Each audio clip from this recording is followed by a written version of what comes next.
Hi everybody, welcome to my channel. Today I am going to show how to prepare carrot omelette అనమాట. దీనికి కావాల్సిన items అండి, 2 క్యారెట్లు, 2 పచ్చిమిరకాయలు, 1 ఉల్లిపాయ, ఉప్పు, కారం, పసుపు అండి. నేను ఉప్పు హిమాలయ రాక్ సాల్ట్ వాడతానండి. ఇది న్యాచురల్ అనమాట, న్యాచురల్ సాల్ట్.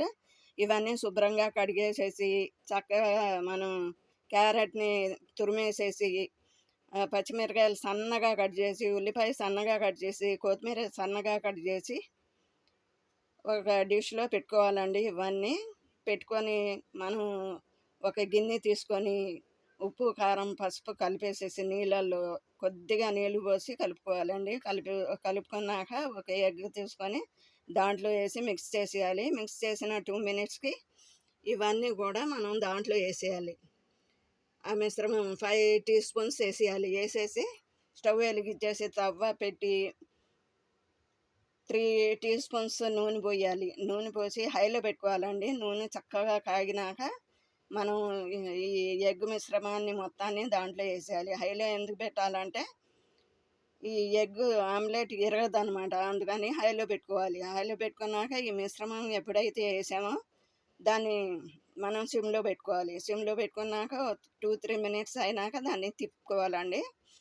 తిప్పుకున్నాక మనం మూత పెట్టేసేయాలి. మూత పెట్టేసేసి 2 నిమిషాలు ఆగినాక కట్ చేసుకోవాలి. ఎందుకంటే ఈ క్యారెట్ తురుమంతా కూడా మగ్గిపోతుంది అనమాట లోపల.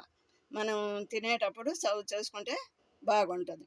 అలాగే మనం ఏం చేయాలంటే ఇడ్లీలు అంటే ఎలా వేయాలంటే మినప్పప్పు ఒకటి తీసుకుంటే 1.5 రవ్వ తీసుకోవాలి. చాలామందికి తెలక 2-3 తీసుకుంటారు రవ్వ. అట్లా తీసుకోకూడదు. మనుషులు పెరిగారు, చుట్టాలు వచ్చారని ఇంకో పావుసేరు పోసేస్తారు.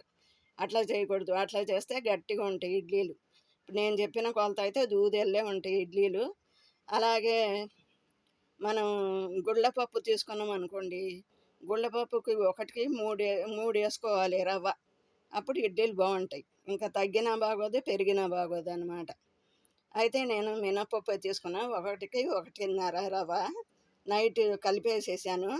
కలిపేసేసినాక తెల్లారి నేను ఆ ఇడ్లీ పిండి తీసి ఈ కట్ చేసింది ఉల్లిపాయలు, పచ్చిమిరకాయలు, క్యారెట్ తురుము ఇవన్నీ కూడా కలిపేసేసి మామూలుగా కలిపేసి నిల్వ ఉంచలేదండి. మామూలుగా కలిపేసేసి ఇడ్లీ లాగా వేసేసాను. లోపల ఉంది అదంతా డెకరేషన్ కోసం పైన పెట్టాను నేను.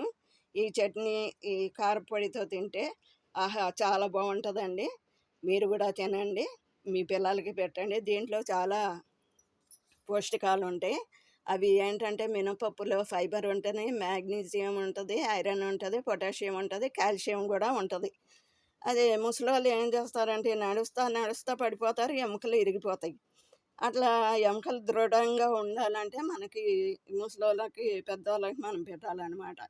పెడితే చాలా బాగా ఉంటుంది, హెల్దీగా ఉంటారు వాళ్ళు. అయితే క్యారెట్లు శరీరాన్ని కవచంలాగా, శరీరం చక్కగా మెరుస్తూ ఉంటుంది అనమాట క్యారెట్ తింటే. అందుకని కొద్దిగా తీసుకుంటూ ఉండాలి. పిల్లలకేంటి, పెద్దవాళ్ళకేంటి, మనకేంటి చాలా బాగుంటుంది. అది కూడా శక్తివంతంగా ఉంటుంది, కిడ్నీలని మెరుగుపరుస్తుంది, గుండెకి కూడా మంచిది. ఇప్పుడు గుండె జబ్బులు ఎక్కువ అయిపోయినాయి కదండి, అందుకే మనం క్యారెట్ కొద్దిగా అలవాటు చేస్తూ ఉండాలి. అలాగే కంటి చూపు కూడా బాగా కనిపిస్తుంది అనమాట. కాలేయం కూడా బాగా పనిచేస్తుంది. అలాగే ఉల్లిపాయల్లో చాలా ప్రోటీన్స్ ఉంటాయండి. ఉల్లిపాయలు కూడా మనం చక్కగా రోజువారీ కూరల్లో, తాలింపులు అట్లా ఇట్లా పిల్లలకి, పెద్దలకి మనం కూడా తింటూ ఉండాలి. చాలా మంచిదన్నమాట ఈ ఫుడ్. అందుకని నేను పెడదామని పెట్టాను. ఈ 2 ఐటమ్స్ కూడా చాలా హెల్దీ ఫుల్ అనమాట. అయితే ఈ వీడియో మీకు నచ్చితే లైక్ చేయండి, షేర్ చేయండి, సబ్స్క్రైబ్ చేయండి. Thank you.